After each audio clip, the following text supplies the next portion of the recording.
The saga was turning the Sinai into a tank graveyard. The tanks, which were the pride of Israel's army, were being destroyed by Egyptian infantrymen. Israel had begun the war with around 300 tanks in Sinai. By the end of the first 36 hours, they'd lost approximately half of this number. Things were critical for the Israeli soldiers in Sinai. But that was only half the story. At the same time the Egyptians launched their attack, the Syrians had launched their bid to retake the Golan Heights.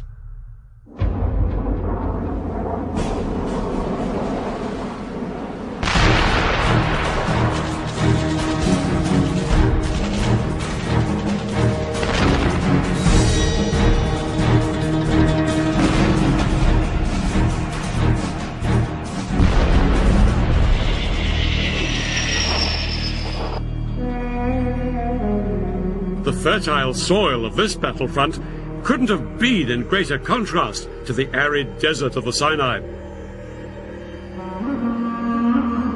The Golan Heights had been a valuable prize when the Israelis captured them in 1967. These Golan Heights provided Israel with more than just good farmland. They afforded security too. This is the Golan here, once part of Syria, occupied by Israel since 1967.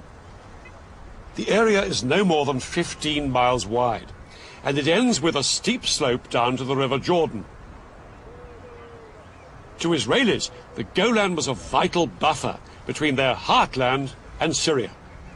Despite this, only 170 Israeli tanks and 400 soldiers were stationed in the front line on the Golan. Most of the Israeli forces were here in the north, because Israeli commanders felt this was the most likely place for any Syrian assault.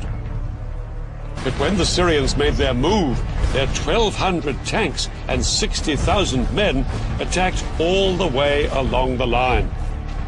6 hours into the battle, the Syrians' overwhelming strength was beginning to tell, and their tanks broke through, down here in the more lightly defended south.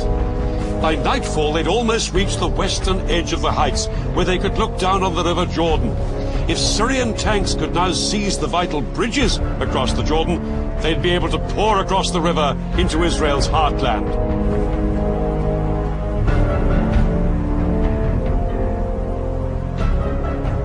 For Israeli soldiers in bunkers along the front line of the Golan Heights, the first day of the war had been a disaster. Their strong defensive positions had done little to halt the Syrian advance.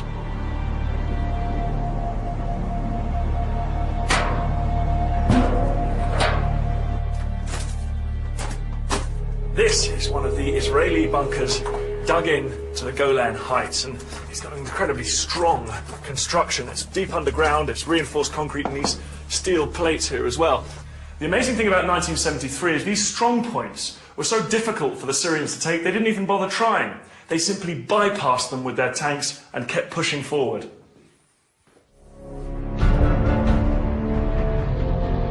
By the end of the day, the Syrians had taken almost the entire southern half of the Golan Heights.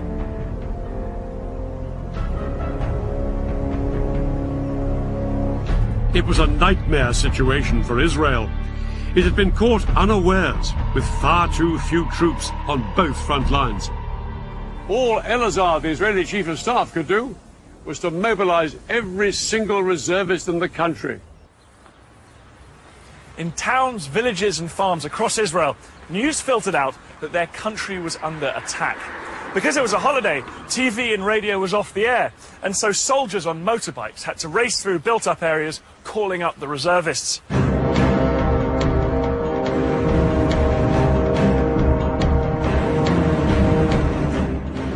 I was in my kibbutz on Yom Kippur when I heard the planes taking off from the Air Force base in the area. I drove with another member of my kibbutz, who was also a company commander, to our assembly point. On the way, we said that whatever was happening, we'll probably be back home in a day or two.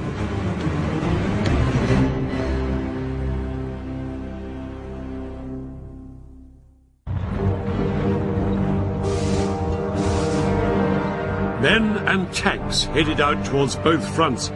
but it would take 2 long days before they'd be ready to mount a counterattack.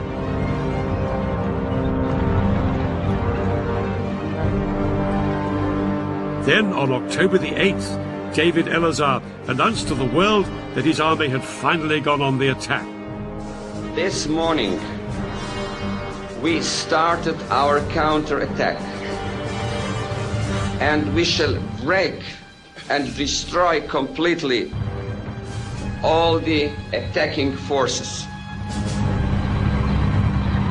Eleazar's first push was in the Sinai Desert. The Egyptians had known that the Israelis would always counterattack, and they'd been lying in wait for just this moment. As soon as the Israeli tanks came into view, they let rip with devastating rocket, artillery and Saga missile fire.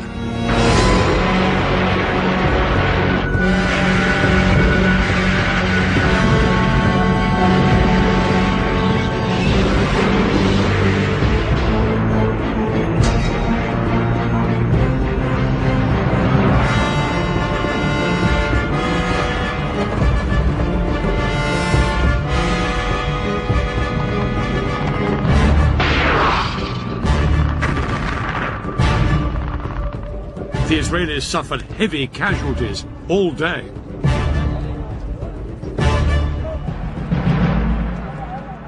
At least 50 of their tanks were destroyed or disabled. To the Israelis, it was abundantly clear this was no longer the poorly trained Egyptian army they'd fought in the past.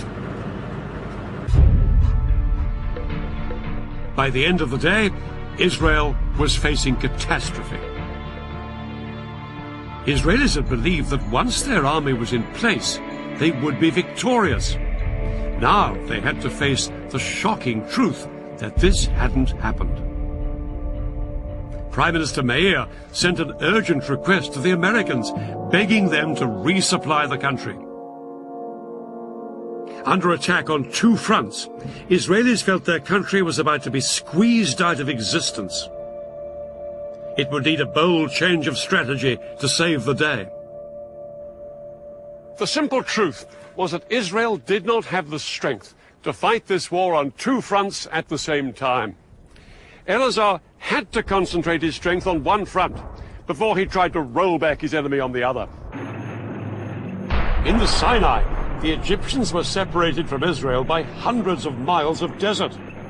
But here on the Golan, the Syrians were perilously close to Israel's main villages and towns across the Jordan, just a few miles' drive away. The Golan had to be Eleazar's priority. So he ordered the army and the air force to put everything they had into throwing the Syrians back. Some tank units would attack halfway along the Golan to relieve the pressure on Nafak, the Israeli HQ on the heights. Other Israeli tanks had already been ordered to go up onto the southern Golan, where the Syrians were closest to Israel's heartland. Their commander had been told bluntly, "You are Israel's last hope." But one thing in their favor was that the Syrians had made an extraordinary decision to halt up on the high ground rather than press on towards the River Jordan. It gave the Israelis vital breathing room to cross the river and move up towards the Golan.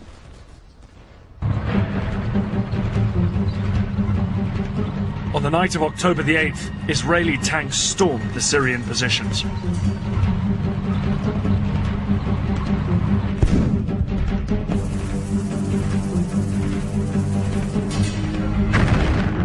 The fighting raged around the clock.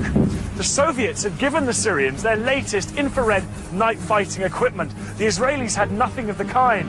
And that meant during the hours of darkness, the Syrians could identify the Israeli tanks and cause horrific casualties. I scanned the area with my scope and picked up a pair of infrared lights coming directly at me. I took another look.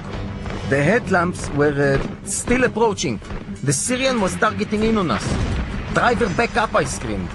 And the tank rocked back till we came to a stop.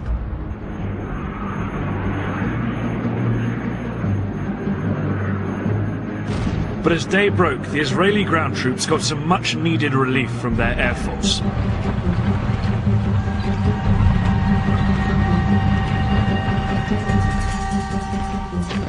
Throughout the rest of the day, however, the Israelis fought desperately to hold the line. The Israelis knew that if they gave way here, their country faced a real threat of extinction.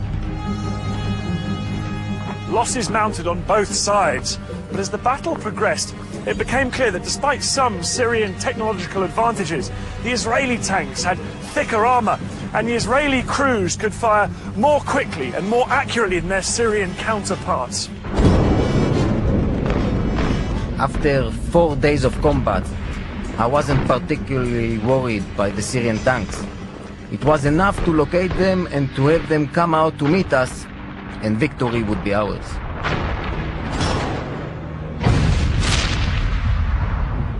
By the 10th of October, 4 days into the war, there was an astonishing turnaround.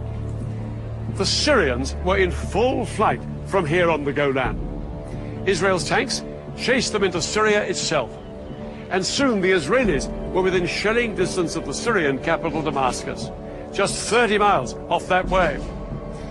Syrian President Assad sent a message to President Sadat, urging the Egyptian leaders to do something to relieve the pressure on Syria. And now Sadat made a momentous decision. Down on the Suez Canal, Sadat ordered his men to thrust way beyond the strong defense line they had established on the east bank of the canal. Their objective? Strategic passes through these mountains. But to get there, they'd have to leave the safety of their SAM missile umbrella way behind them. It was a high-risk strategy, and Shazli was appalled by the decision. But Sadat was immovable. What followed would be one of the biggest tank battles in history.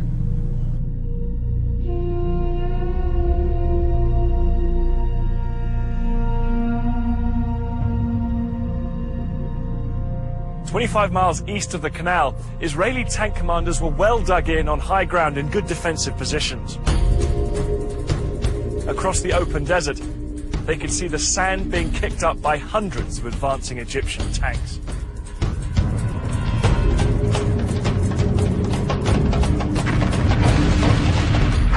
The Egyptians were totally exposed to withering Israeli fire.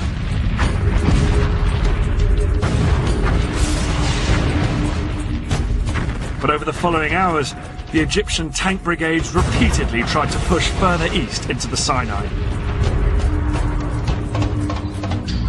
As the Egyptians moved out beyond the protective cover of their SAMs, Israeli aircraft rained down bombs on the exposed Egyptian tanks.